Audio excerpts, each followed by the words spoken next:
Hey guys, welcome back to the channel. Welcome to another video. We're talking about Chelsea, who have seemingly hijacked this Marc Cucurella deal. We of course talked a few days ago about how Cucurella was seemingly on Manchester City's radar, how he handed in a transfer request to try and push that move through. Well, a few days later, it seems that Chelsea are now in talks over signing the Spanish left-back after news broke yesterday that Chelsea was beginning to hold talks with Brighton over a potential transfer fee for the 24-year-old. How personal terms have seemingly been signed as of right now, and how everything is moving in the right direction to be to soon become a Chelsea player in the very near future.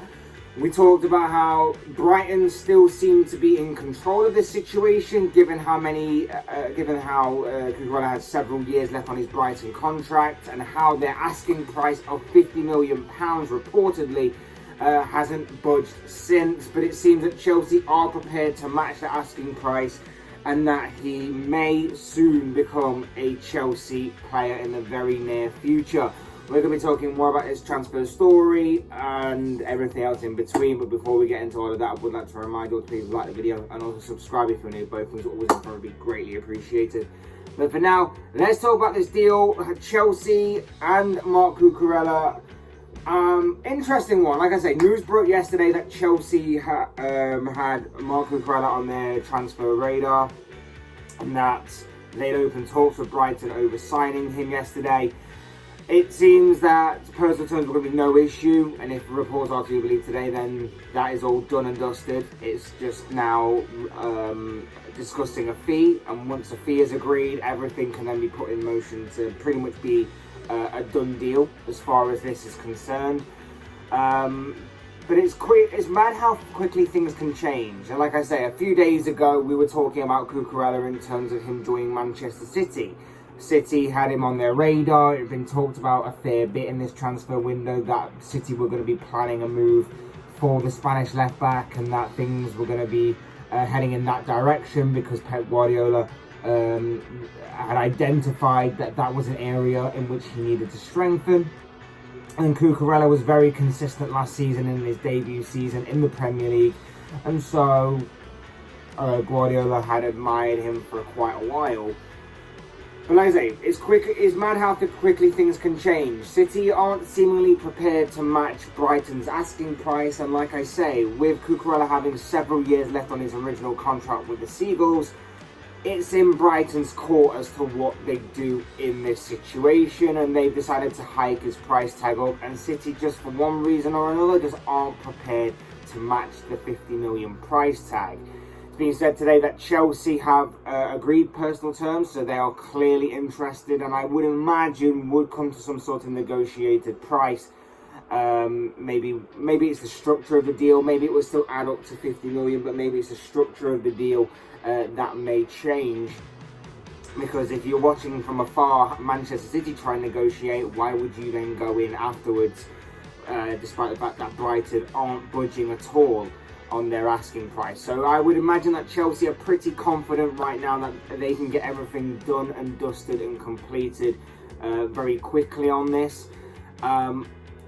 So it pretty much relies on whether City are going to swoop in or not. Are City going to make a bid in the 11th hour of this transfer deal to try and take him away from Chelsea's grasp? We know that he definitely wants to leave. We know about the transfer request he's handed in and everything.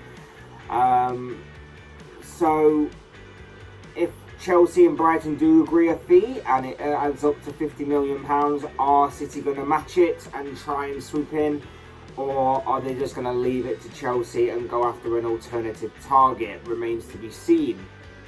And we know that the Blues have been looking to strengthen their defence all summer. We know that obviously they've been losing a few of their defenders in the likes of Andreas Christensen and of course Antonio Rudiger. They're looking to ship out more players as well. The likes of Marcos Alonso and Cesar Azpilicueta are atop of this summer cleaning list, shall we say, at Chelsea that's going on this summer. We know that they've brought in Kalidou Koulibaly But it isn't enough. They've been looking for more targets. We know that they've missed out on the likes of Matthijs de Ligt, Nathan Ake and Jules Koundé. They're currently pursuing the likes of Wesley Fofana and Denzel Dumfries, and now Cucurella can also be added to that list. It's being said that the appeal of the Spaniard is that not only can he play as a left back, or in this case it would be kind of a left wing back if Chelsea obviously continue to play the back five kind of formation, but also he could play at left centre back as well. And like I say, centre back is an area that they've targeted. We already know the targets they missed out on. I named them a few minutes ago.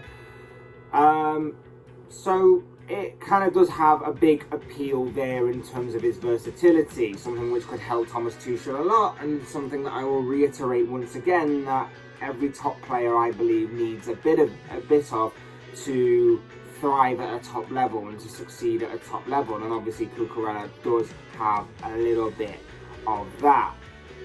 Not only that, but he's also a cheaper option when in comparison to the likes of a Fofana.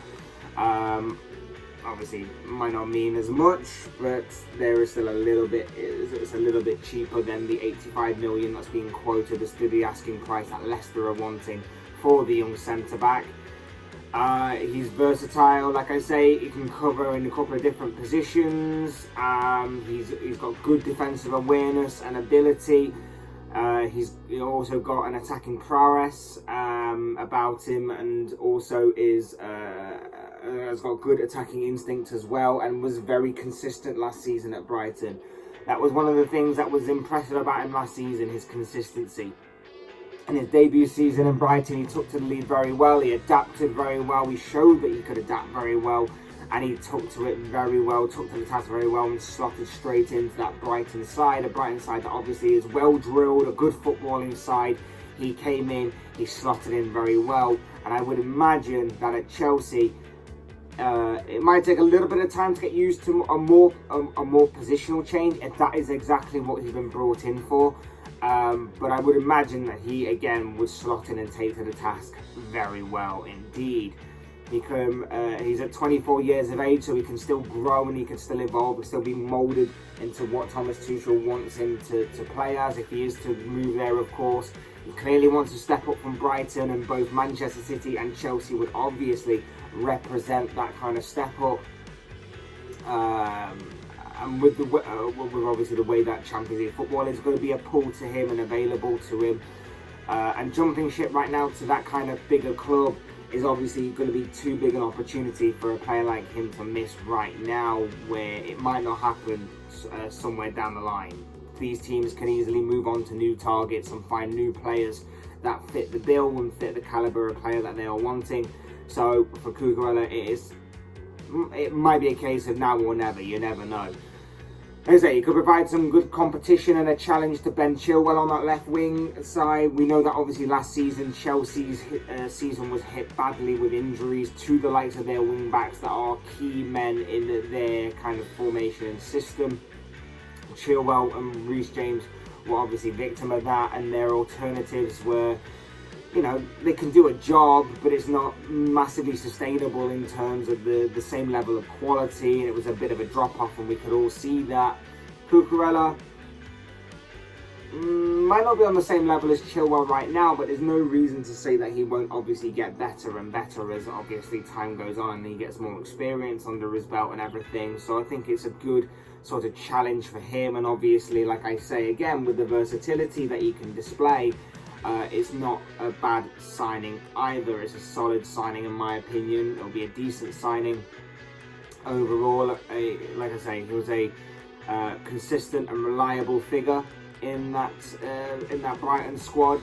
He might not be at the same level of like a Fofana in that kind of position, but in terms of providing a challenge for Ben Chilwell and covering for Ben Chilwell in case he gets injured, a very good signing indeed. I just wonder whether the price tag is just a bit much for someone to come in as a cover or not for a left back, which kind of makes me do think that left centre back is going to be where he's going to be predominantly played for the time being at least.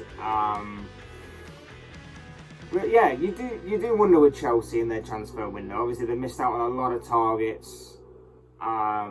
they've missed, and they, like I said yesterday when I was talking about Wesley Fofana, like the centre-back pool is running a little bit dry at this late stage of the transfer window. So they're having to make these kinds of alternative transfers and look for this kind of adaptability. And Cucurella can definitely do that. It's just whether it's a sustainable and long-term option or not. And if they land the target, it'll be good. It'll be good for Chelsea in terms of strengthening a couple of positions that need strengthening, but it would also thwart Manchester City's plans of attempting to further strengthen their squad. But at the same time, I don't think it'll matter too much to City, because City are a club that probably have a big list drawn up. They very rarely miss out on their top target, but just in case they do, they'll probably have a couple more targets to pursue, and they will land maybe their second, or at a push their third target in this, and City will just move on basically. And there's already talk that City will move on to Benfica's Alex Grimaldo. He's been linked as an alternative to Cucurella at left back for City. We know that they want to strengthen. We know that that is an area that is considered to be weak in terms of depth and sort of in terms of quality, because at the moment it's only João Cancelo who's there as the left back, and obviously he's not a natural left back, he's more of a right back. So it'll be interesting to see how that all pans out for City.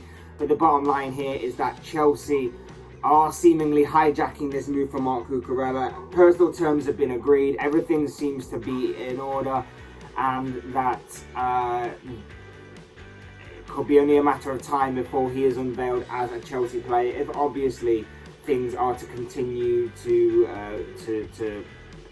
go forward between them and Brighton over a transfer fee for the Spanish left back.